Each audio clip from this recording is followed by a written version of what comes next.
This is an example of problem solving using the buoyant force. The problem statement says that a group of salvagers are hauling pieces of a shipwreck from the bottom of the Gulf of Mexico. One particular piece of steel debris has a true mass of 2,450 kilograms out of water. And we're asked a number of questions. What is the volume of the piece of steel? How much buoyant force does the piece of steel feel? The cable will break if it has to support more than 21,500 newtons, we are told. And we're asked, is it in danger of breaking as the debris is hauled up through the water at a constant speed? And finally, we're asked, the cable breaks once the debris is out of the water. What is its acceleration as it sinks in the water? All right. So a number of questions here centering around the buoyant force. Well, now, a buoyant force problem is a force problem, first and foremost, and so we're going to have to follow the same procedure that we do for all problems involving force. So step one in the procedure is to draw a diagram showing all the forces acting on the object. In this case, the piece of debris. Now, once again, remember, these diagrams don't have to be great art. They just have to show the forces that are acting on the object. And in this case, we have this object being hauled up through the water. The forces acting upon it are the tension in the cable upward, which we will mark with the letter T, the weight of the piece of debris downward, and we'll label that M true times G, the true mass times G. And then since we are in the water, we have a third force, the buoyant force, which is pushing upward on the piece of debris. So there are our three forces which are acting on the object. Right, step two in the problem-solving process is to select a coordinate system. Now, in this case, we have no horizontal forces, and so we only need concern ourselves with the vertical direction. And since the piece of debris is being hauled upward, then let's just say that up is positive. It's very simple. We can skip step three in this situation because all three of the forces are purely vertical. No forces need to be broken up into components. And then the final step is to use Newton's second law and whatever else we need to solve the problem. Well, recall that the first question we are asked is, what is the volume of the piece of steel? All right, we do not need Newton's second law for that. We just need to realize that the true mass of the piece of debris is 2,450 kilograms, and that the piece of debris is made of steel, and the density of steel is 7,800 kilograms per cubic meter. And so we can find the volume of the piece of steel by utilizing the fact that density equals mass divided by volume. So, doing a little algebra, we determine that mass is density times volume, and therefore volume is mass divided by density. The true mass is 2,450 kilograms, and if we look up the density of steel, it's 7,800 kilograms per cubic meter. This gives us the result that the volume of the piece of steel is going to be 0.314 cubic meters. That's to three significant figures, which is what we have there in our data. So we would say the volume of the piece of steel is 0.341 cubic meters. Turning to the second question, we're asked, how much buoyant force does the piece of steel feel? Well, for this, we go to our formula for the buoyant force, which is the density of the fluid times G times the volume that is submerged. All right, well, in this case, we're dealing with the Gulf of Mexico, which is seawater. G is the G here on Earth, and the volume submerged is the previous volume because the piece of debris is entirely underwater. So the density of seawater is 1,025 kilograms per cubic meter. G is 9.80, and the volume we just calculated was 0.134 cubic meters. That gives us the result that the buoyant force felt by the piece of debris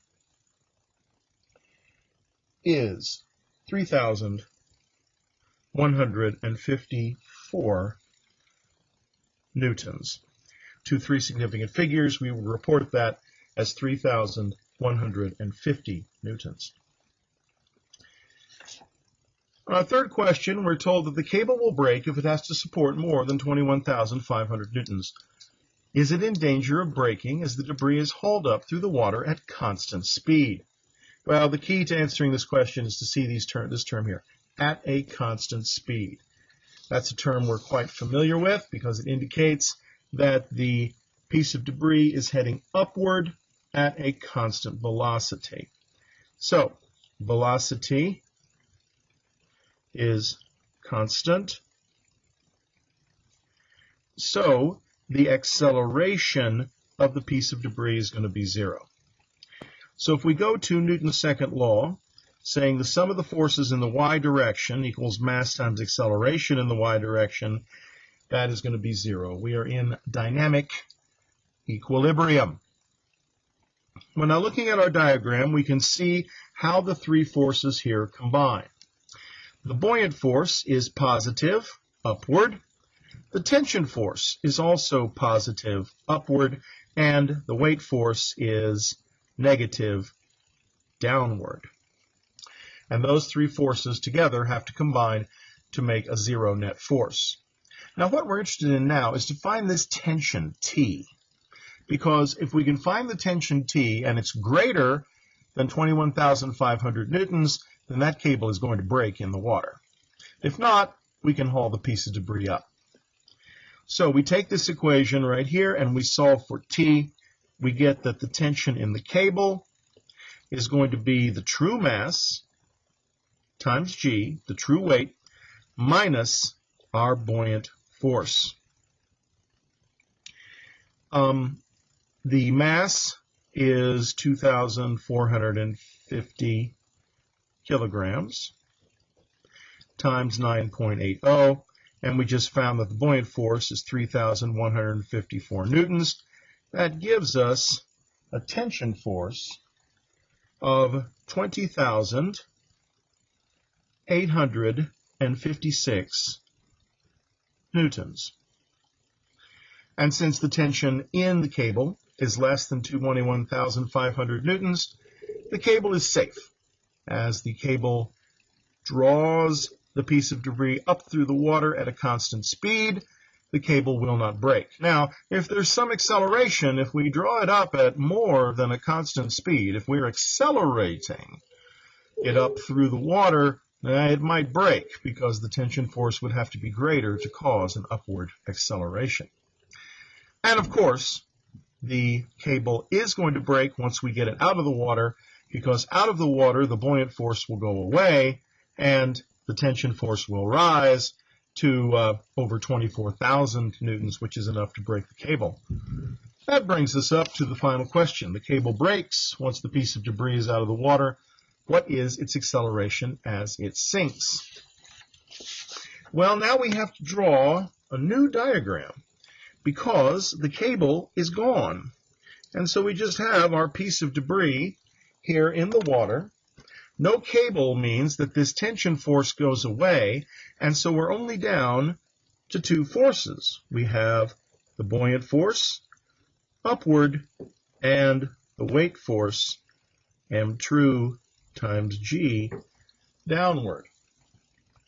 The buoyant force is not going to be nearly enough. 3,154 newtons is not going to be nearly enough to support the piece of debris. And so our piece of debris is going to be accelerating downward.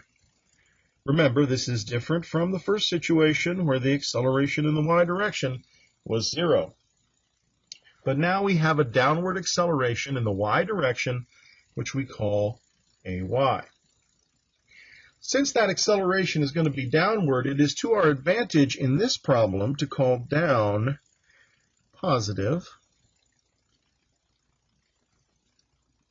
And so when we go to add up the y forces this time, we must say the sum of the forces in the y direction must equal mass times acceleration in the y direction. We can't just say that acceleration is 0 this time. So we look at the two forces. We have the true mass times g, that's down positive, minus the upward buoyant force. So this gives us mass times the acceleration in the y direction equals 2,450, the true mass, times 9.80, minus 3,154 newtons, which we previously calculated to be 20,856 newtons. Dividing by the mass, 2,450 kilograms, we get an acceleration of 8.51 meters per second squared. And so our answer is, as the piece of debris falls through the water, sinks in the water, it has a downward acceleration of 8.51 meters per second squared. Very, very close to g, not quite g though, because the buoyant force prevents the piece of debris from being in free fall.